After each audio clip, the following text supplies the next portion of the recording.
Good morning students. आप लोगों की काफ़ी डिमांड थी कि सर लास्ट पेपर जो बचा हुआ है मार्केटिंग मैनेजमेंट, उसमें भी कुछ इम्पोर्टेंट बता दीजिए। तो जो ऑफलाइन हमसे पढ़े हुए हैं स्टूडेंट्स ऑफलाइन बैच में सारे सब्जेक्ट को वो तो निश्चिंत रहते हैं, लेकिन जो लोग हैं ऑनलाइन हमसे केवल जुड़े हुए हैं वो लोग बहुत परेशान हो जाते हैं कि सर जल्दी करिए जल्दी करिए। तो चलिए, मार्केटिंग में जो क्वेश्चन है, जैसे इससे पहले आप लोगों को HRM बताए थे, सबका सब क्वेश्चन आप लोगों का फंस गया। ऑफलाइन क्लास तो मान लिया जो लोग हैं वो तो पहले से ही तैयार रहते हैं, कोई भी क्वेश्चन पूछा जाए कर ले जाते हैं, लेकिन ऑनलाइन जो लोग केवल इम्पॉर्टेंट के ही भरोसे रहते हैं, किसी टाइम वजह से पढ़ नहीं पाए हैं, उनके लिए ये सारे क्वेश्चन वो लोग भी जान लें, और जो हमसे ऑफलाइन पढ़े हुए हैं वो लोग भी इन सारे क्वेश्चन को अपडेट कर लें, तैयार कर लें अच्छे से। जैसे आप लोग HRM में किए थे, सबका सब क्वेश्चन मिला था, वैसे यहाँ से भी आपको जो करने हैं क्वेश्चंस, लगभग सभी क्वेश्चन फंसेंगे आपके एग्ज़ाम में। तो चलिए, क्वेश्चन नंबर वन जो है वो आप लोगों का है, explain the concept of marketing. Hindi में इसको बोलते हैं विपणन की अवधारणा को बताइए या विपणन के अर्थ को बताइए। सेकंड पार्ट इसका है discuss it's objectives and functions. Hindi में इसको सुन लीजिए, विपणन की अवधारणा को बताइए या विपणन के अर्थ को बताइए। सेकंड पार्ट में है विपणन के उद्देश्यों एवं कार्यों को बताइए। तो ध्यान दीजिएगा, आपके एग्जाम में कॉन्सेप्ट ऑफ मार्केटिंग के नाम से भी पूछा जाता है, मीनिंग ऑफ मार्केटिंग के नाम से भी पूछा जाता है, ओल्ड कॉन्सेप्ट ऑफ मार्केटिंग और न्यू कॉन्सेप्ट ऑफ मार्केटिंग, तो ये ध्यान रखिएगा। अब आइए क्वेश्चन नंबर टू जो आपके एग्ज़ाम के पॉइंट ऑफ व्यू से जो कि बहुत ही ज़्यादा इम्पॉर्टेंट है, जहाँ से क्वेश्चन छूट नहीं सकता, वो आपका है क्वेश्चन नंबर 2। तो चलिए देखिए क्वेश्चन नंबर 2 क्या है। Question number two, what do you mean by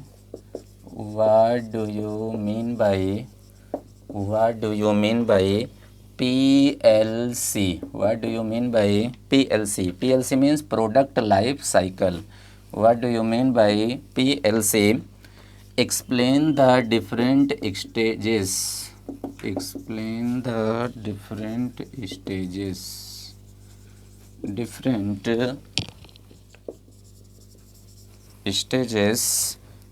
Of PLC, product life cycle, and also describe factors affecting PLC factor. Very most important, रट लीजिए सभी लोग। ऑफलाइन वाले स्टूडेंट तो हमारे रटे हुए हैं आज के 2 महीना पहले से ही, 3 महीना पहले से ही। जो ऑनलाइन हमसे जुड़े हुए हैं जो स्टूडेंट्स, आप लोग भी इसको तैयार कर लीजिए। हिंदी में समझ लीजिए इसको, इस क्वेश्चन को 3 पार्ट में रहेगा। उत्पाद के जीवन चक्र से आप क्या समझते हैं?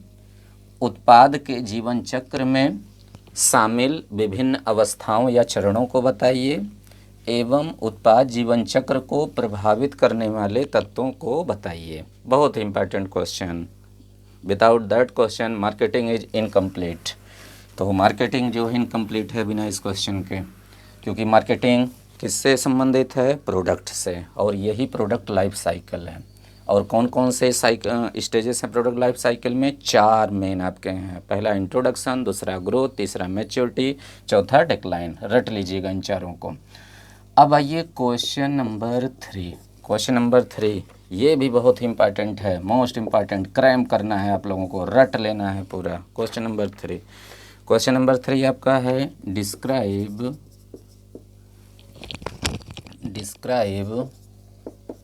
The concept of product development. Describe the concept of product development. Second part रहेगा explain explain different stages involved in new product development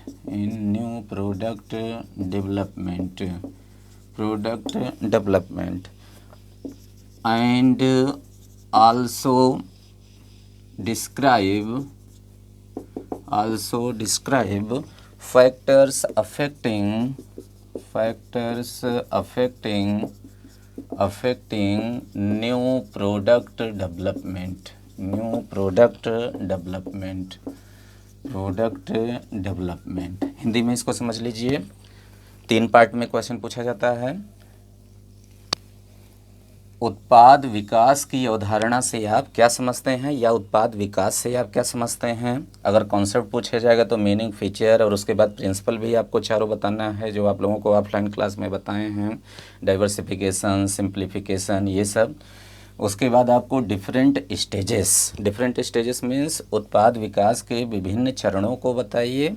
और तीसरे पार्ट में है उत्पाद विकास को प्रभावित करने वाले तत्वों को बताइए, घटकों को बताइए। ये बहुत ही इंपॉर्टेंट, तो ध्यान दीजिएगा। क्वेश्चन में आपका चेंज किया जाता है कभी आपसे पूछा जाएगा factors affecting new product development या प्रोडक्ट डेवलपमेंट, तो कन्फ्यूज नहीं रहिएगा, दोनों में सेम मैटर। चाहे न्यू प्रोडक्ट डेवलपमेंट पूछा जाए आपके एग्जाम में, चाहे वो प्रोडक्ट डेवलपमेंट से पूछा जाए। ये आपका है बहुत ही इंपॉर्टेंट क्वेश्चन नंबर 3। अब आइए क्वेश्चन नंबर 4 में।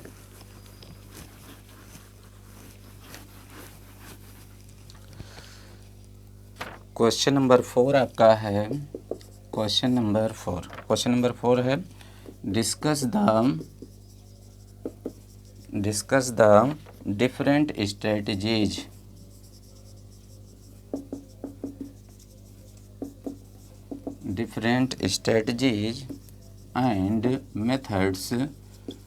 and methods for pricing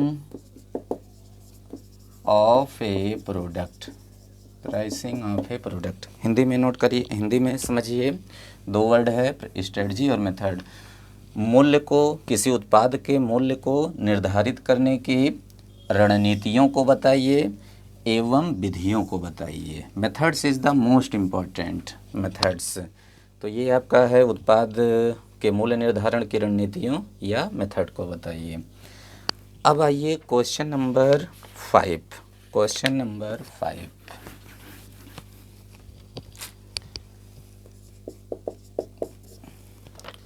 discuss the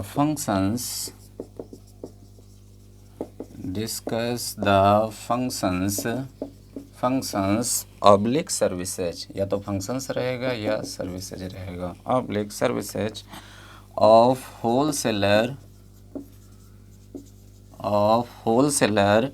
end retailers. थोक विक्रेताओं एवं फुटकर विक्रेताओं के कार्यों या सेवाओं को बताइए। And also describe factors affecting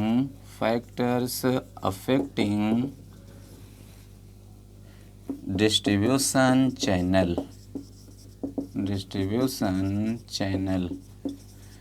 एवं वितरण माध्यम को प्रभावित करने वाले घटकों को बताइए। हिंदी में सुन लीजिए कम्प्लीटली। थोक विक्रेताओं एवं फुटकर विक्रेताओं के कार्यों या सेवाओं को बताइए एवं वितरण माध्यम को प्रभावित करने वाले घटकों को बताइए। ये आपका है। अब आइए question number 6, very most important question. रटना है आप लोगों को क्वेश्चन नंबर 6, ये कट नहीं सकता एग्जाम में, ये 100% आना तय है। वो आपका है क्वेश्चन नंबर 6। वो आपका है define, very most important question for BCom course, MCom course, MBA, your entrance examination, your competitive examination, commercial examination after BCom that will give। हाँ, नेक्स्ट देखिए डिफाइन एडवर्टाइजिंग। विज्ञापन को परिभाषित कीजिए। एडवर्टाइजिंग और एडवर्टीजमेंट, या तो एडवर्टाइजिंग रहेगा, एडवर्टाइजमेंट रहेगा। दूसरा रहेगा डिस्क्राइब वेरियस मेथड्स और मीडिया मतलब माध्यम, या तो मेथड्स रहेगा या मीडिया रहेगा। डिस्क्राइब वेरियस मेथड्स और मीडिया ऑफ एडवर्टाइजिंग, विज्ञापन के विभिन्न विधियों या ढंगों को बताइए। और तीसरे पार्ट में रहेगा डिस्कस फैक्टर्स अफेक्टिंग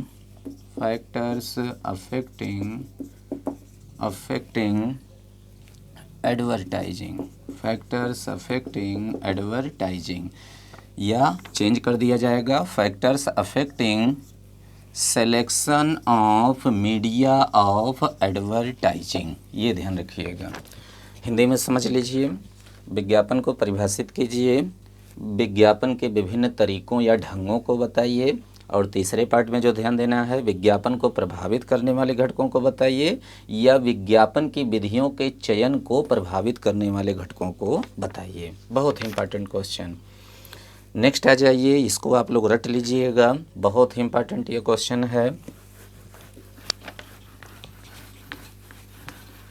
और इसी क्वेश्चन में जो आपको लोगों को एडवर्टाइजिंग बता रहे हैं, जो थर्ड पार्ट है फैक्टर्स अफेक्टिंग एडवर्टाइजिंग, अगर ये नहीं है तो वहाँ पर वो थर्ड पार्ट में कौन सा क्वेश्चन रहेगा जो सबसे ज़्यादा इम्पॉर्टेंट, वेरी मोस्ट इम्पॉर्टेंट वहाँ रहेगा, या शॉर्ट नोट्स वाले क्वेश्चन में रहेगा, जो कंपलसरी वाला पार्ट आप लोगों का है वहाँ दे देंगे फंसाने के लिए आप लोगों को। पहले ही पार्ट में वो दे देंगे डिफरेंस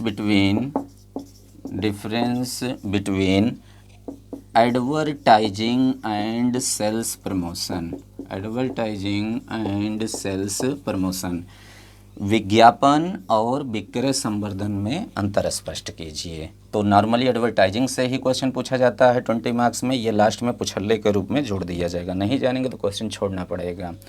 और जब क्वेश्चन सेल्स प्रमोशन से पूछा जाता है तब कैसे पूछते हैं, what do you mean by the sales promotion, what are the different methods for the sales promotion and differentiate between sales promotion and advertising, ये क्वेश्चन रहेगा।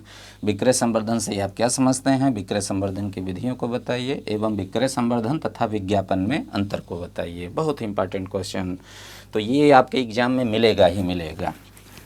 अब आ जाइए नेक्स्ट क्वेश्चन जो आपका है, question number 7, very most important for your exam, for that year exam, इस साल के एग्जाम के लिए सबसे ज़्यादा इम्पॉर्टेंट क्वेश्चन जो कि आप लोगों को रटना है, क्रैम करना है। हाँ, वो आपका है व्हाट डू यू मीन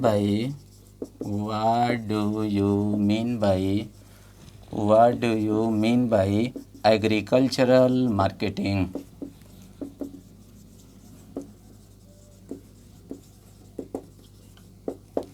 कृषि विपणन से आप क्या समझते हैं, what do you mean by agricultural marketing. Second part में इसके जो रहेगा क्वेश्चन में वो देखिए, discuss the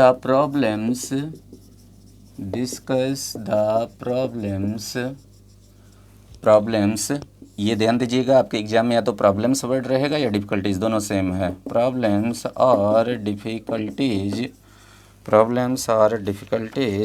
faced by agricultural marketing in India. Bharat में ग्रामीण विपणन के समक्ष उत्पन्न होने वाली समस्याओं या चुनौतियों की व्याख्या कीजिए। और थर्ड पार्ट जो रहेगा, and also differentiate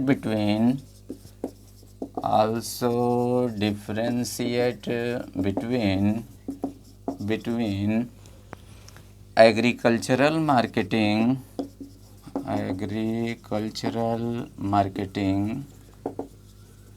and rural marketing, कृषि विपणन एवं ग्रामीण विपणन में अंतर को स्पष्ट कीजिए। ये तीसरा पार्ट। अब आप लोग हिंदी में पूरा कंप्लीट समझ लीजिए। कृषि विपणन से आप क्या समझते हैं, भारत में कृषि विपणन के समक्ष उत्पन्न होने वाली समस्याओं या कठिनाइयों को बताइए, तथा कृषि विपणन तथा ग्रामीण विपणन में अंतर को स्पष्ट कीजिए। ये बहुत ही इंपॉर्टेंट क्वेश्चन, इसको रट लीजिएगा, क्रम कर लीजिएगा। अब आ जाइए लास्ट क्वेश्चन। लास्ट क्वेश्चन ध्यान दीजिए, क्वेश्चन नंबर 8 वो रहेगा right short notes on any two. और ये जो ट्रेंड अब बना दिए हैं, पहले एक क्वेश्चन आपके ऑप्शनल वाले पार्ट में रहता था, अब ये ट्रेंड अपना लिए हैं आपका कंपलसरी वाले पार्ट में। 2 ऑप्शन आप लोगों को करना रहता है, 2 क्वेश्चन पार्ट करके रहता है 10 मार्क्स में, तो वहाँ पर ये क्वेश्चन फंसाएंगे वहाँ पर। तो चलिए वो जो आपके हैं वो कौन कौन से हैं, चलिए ध्यान दीजिए। सबसे पहले रहेगा डिफरेंस बिटवीन पर्सनल सेलिंग। ध्यान दीजिए PERSONAL है, व्यक्तिगत है, NEL नहीं है, नहीं तो वो इम्प्लाई हो जाएगा, पर्सनल हो जाएगा। Difference between personal selling and publicity. Hindi में व्यक्तिगत विक्रय एवं प्रचार में अंतर बताइए। दूसरा है न्यू रिटेलिंग सिस्टम, इसको हिंदी में बोलते हैं फुटकर व्यापार की नई प्रणालियाँ। तीसरा आपका है प्राइसिंग पॉलिसी, मूल्य नीतियाँ। नेक्स्ट आपका है प्रमोशन मिक्स, संवर्धन मिश्रण। और लास्ट में आपका है वो है मार्केटिंग रिसर्च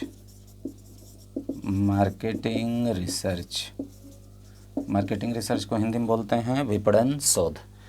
अब ये जो है आपको 5 पॉइंट हम आप लोगों को 5 टॉपिक बताएं जो कि इम्पॉर्टेंट है आपके एग्जाम के लिए, और इन सब में जो आप लोगों को क्रैम करना है वो भी हम आप लोगों को बता दे रहे हैं।